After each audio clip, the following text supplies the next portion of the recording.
Another story with Jacob. We went down to Mexico together. Actually, I know that was, let's see, how many years had I been on the road then? Yeah, I just put the road back on. So this is my second year on the road. I had just left Amen's camp with a couple new brothers. That didn't last very long. I ended up in Tucson. I'm walking down the street. I'm actually calling to go down to Mexico with a brother who can speak Spanish. I have a little bit of Spanish. I got it in high school, but not much. And I'm walking down the street in Tucson, and I see a brother walking on the other side of the street. And I'm yelling to him, "Brother, brother." And he's looking up in the sky.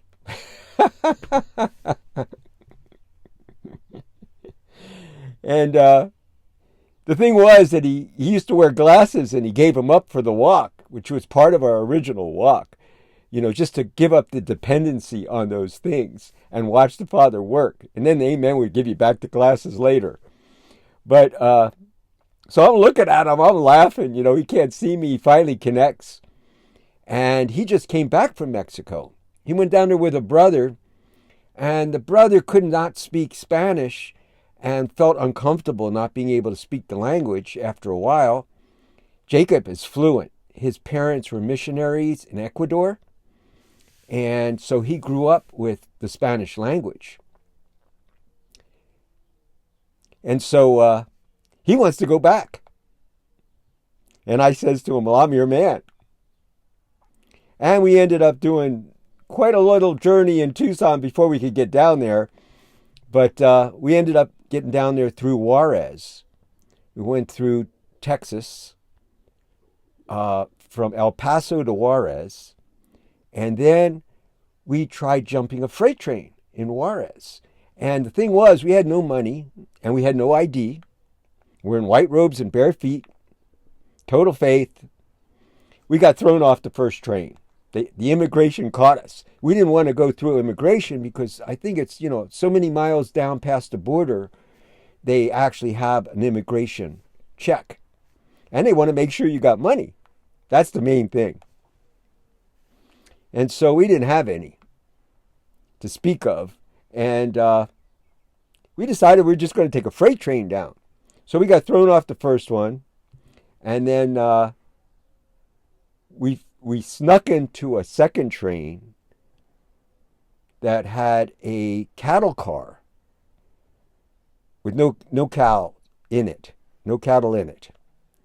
And but there was manure in there. We ended up in that car for a couple of days. We almost died in there from the ammonia. We didn't really realize what was going on. We became delirious. And when we finally bailed out of there, we knew we were on the edge. But once we got into Mexico, it was amazing to watch the way the people received us. And the thing that we kept hearing, and the reason I'm telling this story, is, people being discouraged because they hear people relating about Christ and yet living in a way that does not resemble Jesus Christ. We're talking in spirit now. I'm not talking about the outer form. And see, people see that. They sense it. People are looking for examples to encourage them and inspire them.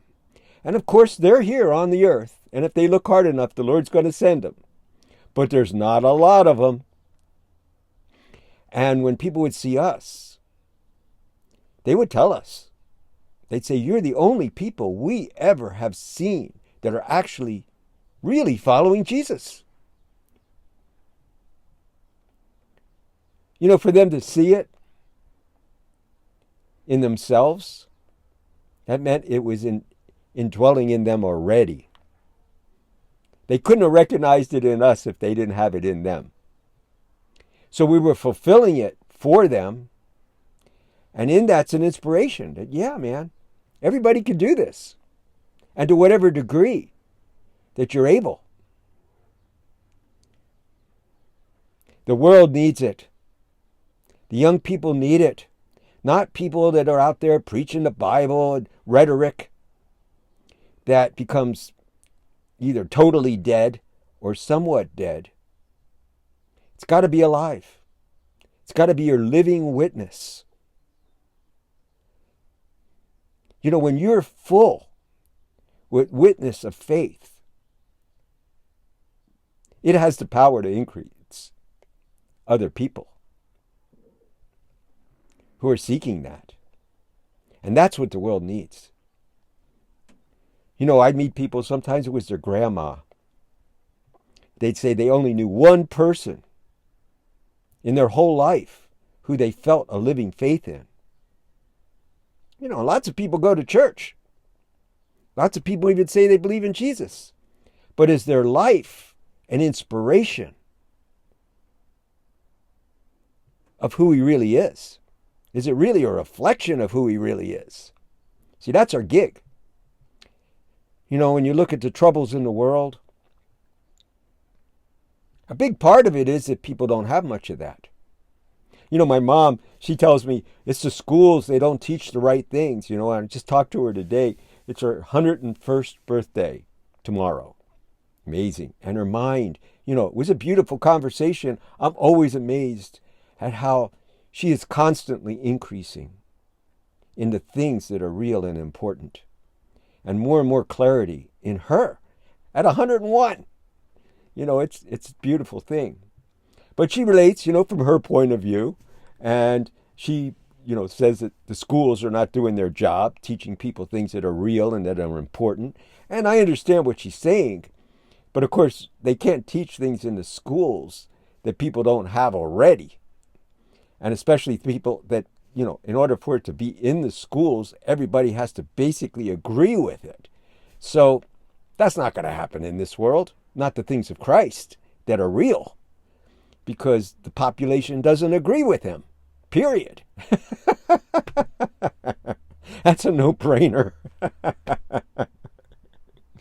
But there are people, that's what I was relating to her, in degrees, there's people who are representing the things that the children need. It's just that, yeah, there's not enough. No, and in the parents and the families, oh my goodness. You know, there's so much hypocrisy in the way, and especially in the wealthier countries, in the way the children are brought up. And when they use the Lord's name and they're still into, you know, opulence of material things and, oh, and tell your children don't get pregnant, but it's okay for your daughter to run around in clothes that is advertising all the wrong things. And so many people, I mean, you know, they're glorifying that.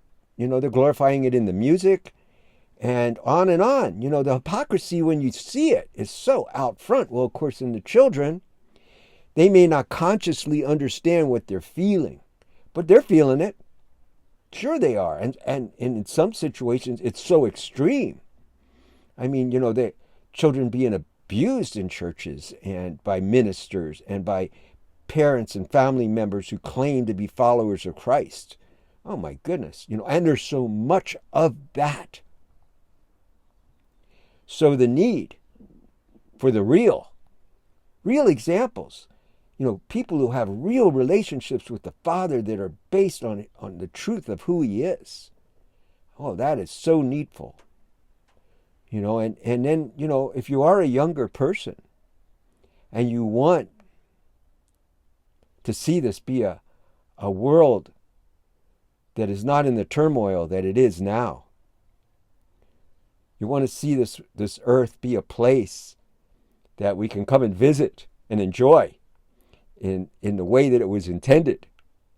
Well, then you got to do the work, man. You got to call out for it, and you got to do the work. And the truth of the matter is you can search in a lot of areas. You know, you can go for the ecological movement and try to fix the earth that way. But that's not going to do it. No, it's all about the original cause, the spirit that you are in, and to overcome the fear and the selfishness that's ruling this world.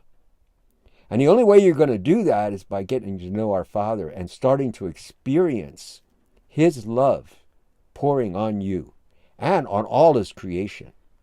And when that becomes a living experience, then you start being able to be an inspiration.